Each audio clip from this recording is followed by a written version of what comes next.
You're watching memorable entertainment television. MeTV Tri-State.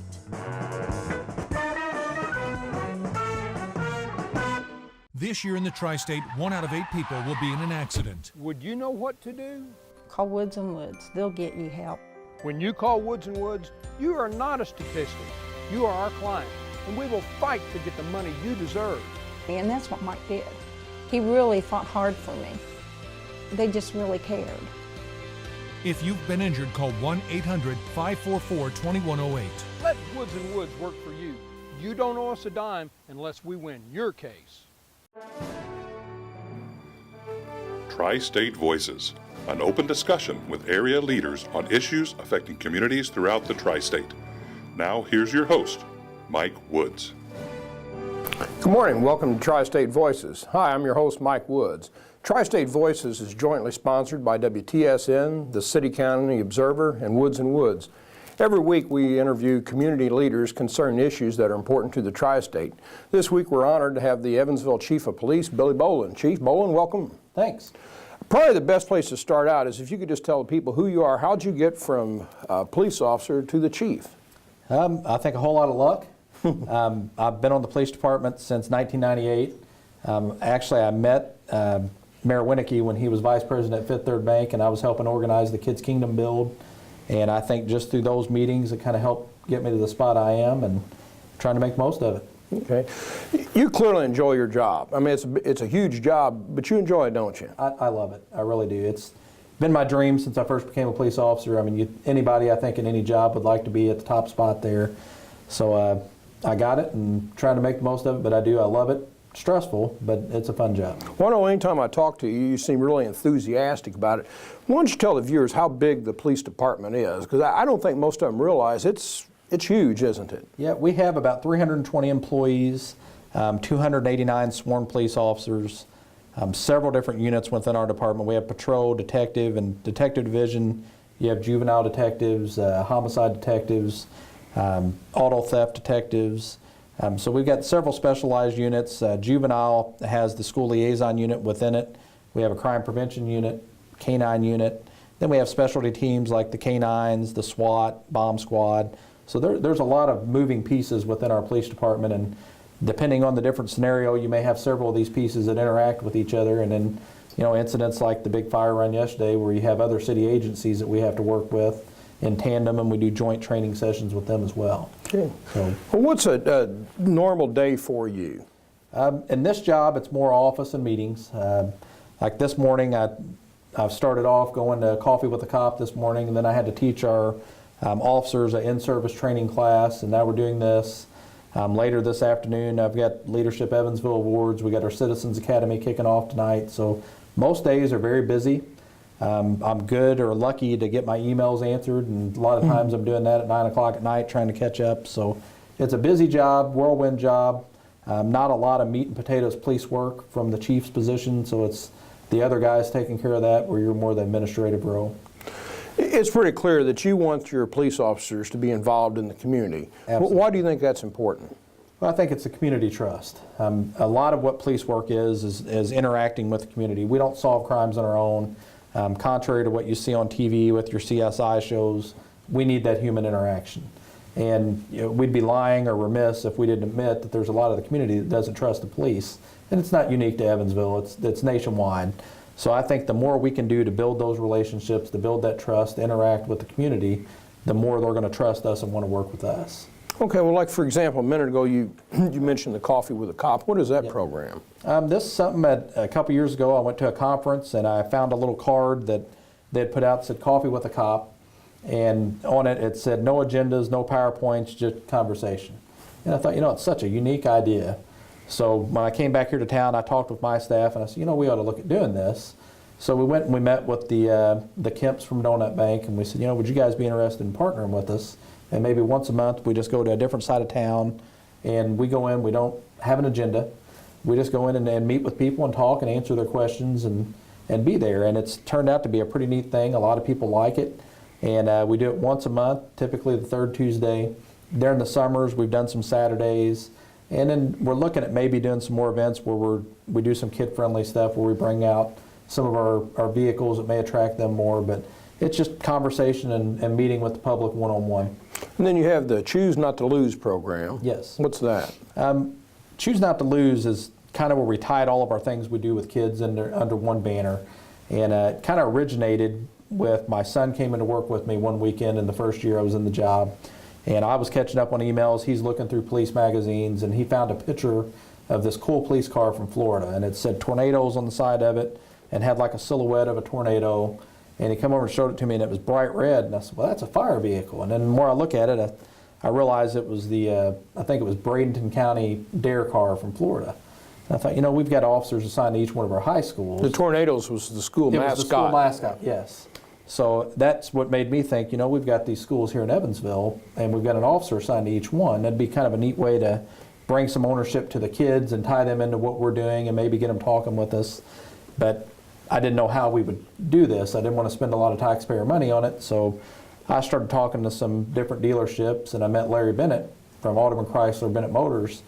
And after several meetings, he agreed to donate 7 Jeep Wranglers. So we got 6 for the police department, and the sheriff's department covers North High School, so we got 1 for them. And each one matches the school. It's got the colors of the school. And then we came up with this Choose Not to Lose logo that we put on them. And then for all of our talks we do in the schools with the kids, we tie in that concept of everything revolves around a choice. It's your choice to make good grades. It's your choice to stay out of trouble. It's your choice to say no to drugs. Anything you have out there, you can narrow it down to a choice. You can choose to do the right thing, or you can choose to do the wrong thing. And it's been a pretty good campaign so far, and we anticipate that we'll keep moving forward and doing more of this in the future. You know, what's the Crime-Free Evansville program you have? This is something we had 2 of our CPOs, crime prevention officers, had went to a class under the past administration on this crime-free program, and they were trying to get it up and going. And when I came in, they came to me and said, this is something we had talked with Chief Hill about. We'd like to continue it. It sounded like a good idea, so I approved it. And what it is they work real close with property owners, management associations, to make sure they got the best tenants as possible. They follow some tenets of what's called CPTED. It's crime prevention through environmental design. And this could be things like your lighting of your property, your bushes, keeping them trimmed to a certain height, your trees, keeping them trimmed up to a certain height to create like clear and visible lines, and it helps keep crime down. And so they've started this program. They actually have a class kicking off this week. And I think and I may be wrong on the number, but about 60 property owners I think we're going to be in this class this week.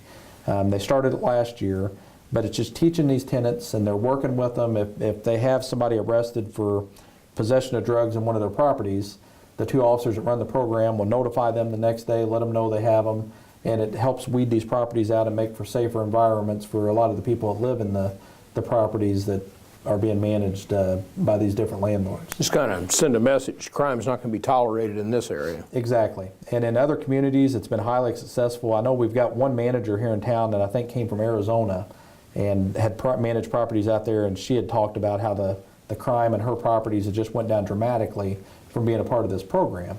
So it's basically trying to weed out the bad element, and you know, the bad apples that are doing this, if we spread citywide, eventually, and we have no shame in saying this, if we can shove the bad apples on another community, that's better for us. Okay. One of the programs you started not very long ago was the one where they have cameras on police officers. How's that working out? So far, really good. We've had a little bumps in the road. I mean, a lot of the officers are nervous that think, you know, the administration's out to get them, or worried about the public, what they may think of what we do. But we've looked at studies, we've looked around the country, they've been highly successful. They're helping officers in court. They're helping when we get complaints against us, justifying our actions. And I think it makes for a more professional officer too. If you know that what you're saying to somebody's being recorded, you're probably going to say it in a nicer manner, or be more on your A game. I think anybody, when they know they've got a camera on them, they're going to act a little different than they may without it. Sure. So with all of our uniformed officers wearing this, I think we're going to provide a better service to the public. And I think it's going to be easier when we have complaints to verify if these complaints are accurate or not. We've had an officer, a lady called dispatch and accused him of making a sexual comment towards her.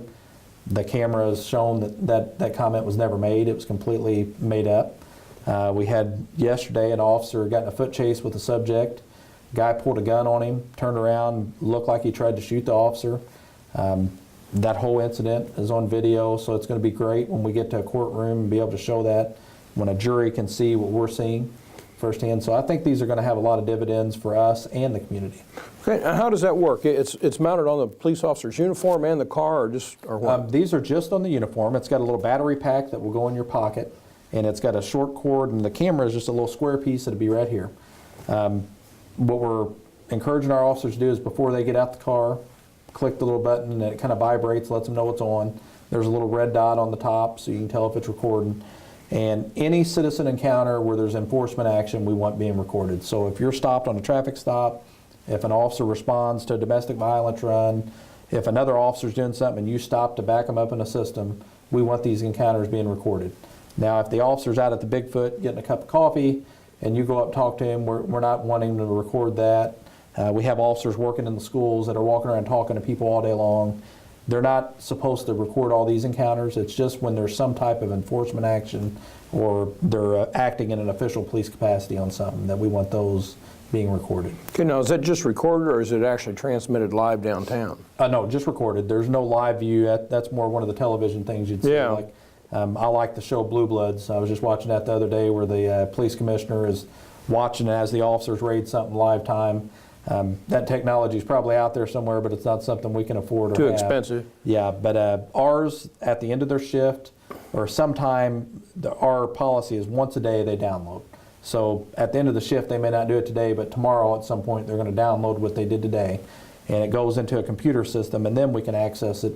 The different supervisors, other officers, detective units can pull them up and watch the video if there's a case they're interested in. It does seem like if they could downtown watch it live, it could be helpful. I mean, if a police officer's attacked or something, they could see it right then where he may not be able to call for assistance, and they could see right then he needs help. Oh, absolutely. I think it would be a good tool. And, you know, as technology keeps advancing and improving and getting cheaper, I could see that being something in the future. For us now, though, I don't think there's just the storage space for the amount of video that we're recording is a headache enough for us trying to figure out how we're doing that and the funding for it. So I think that's our hurdle right now. In the future, maybe it'd be neat to have, but I doubt that'll happen anytime during my administration. Well, all that stuff's getting cheaper and cheaper, you know, and eventually you can probably do it. How much did those cameras cost? We spent about $190,000 on the cameras we have. They were, I think, $800-something per officer, and we have about 190-something officers that have these. So our whole department doesn't, but everybody that wears a uniform in their daily function that's out working with the public has one. Me, I wear a uniform a lot, but I'm in the office, so I don't have one. I don't have a need for it. Like I said, in 2 years, I've not made an arrest or wrote a ticket to somebody. So we're wanting the enforcement action is the goal of these. You know, I can tell you, when I was a prosecutor, every prosecutor's happens to, you get grievances filed against you by defendants. I mean, you're trying to put people in prison. Appreciate that. And I can't imagine me doing a trial against a criminal defendant and not having that thing recorded. I mean, I predict that it'll exonerate many, many more police officers than it's going to cause grief to. Yeah, there was a study in Rialto, California. They did them for about a year, and they have about 90-something officers that were wearing the cameras. And their numbers for complaints went from anywhere from 30 to 50-something a year. It kind of fluctuated. And the first year that they had these, their complaints dropped to 3. From 30-something to 50-something. Their uses of force dropped in over a half. So I think you're going to see a big difference. I had some officers say they were on a run last week, and there was a bunch of people yelling at each other and screaming at each other, and then one of the people said, "Is that camera recording?" And the officer said, "Yeah," and they said the whole room completely changed.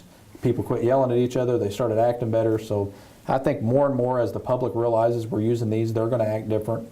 And like I said, I think our officers are going to act different. You know, obviously, if you look at one of these recordings and it shows the police officer's done something wrong, then you're going to have to deal with that, discipline, whatever. Suppose that somebody makes a false complaint against a police officer. I mean, you look at it and they just flat lied about him. It seems to me that's pretty serious. I mean, they could cause somebody to lose their job, lose their pension, lose their health insurance, cause criminal charges filed. Would you recommend those be turned over to the prosecutor for possible criminal charges against somebody that makes a false report? Yeah, absolutely we would. And that's something we've said in years past too, but it's been hard to prove. So now with these cameras, we're going to be able to prove that. If somebody accuses our officer of hitting them or beating them, and our video shows that that's completely unfounded, it didn't happen, I absolutely plan on sending a file to the prosecutor on that. These guys have a tough job. They put their lives on the line every day. and they're out here trying to protect our community. And a lot of times we're under that microscope, and we do have a lot of false accusations. So, you know, I'm wanting us to be a more professional police department to the community, but on the same time, I expect our community to respect the job we're doing. And if they're not going to do that, we would definitely follow through with charges to the prosecutor.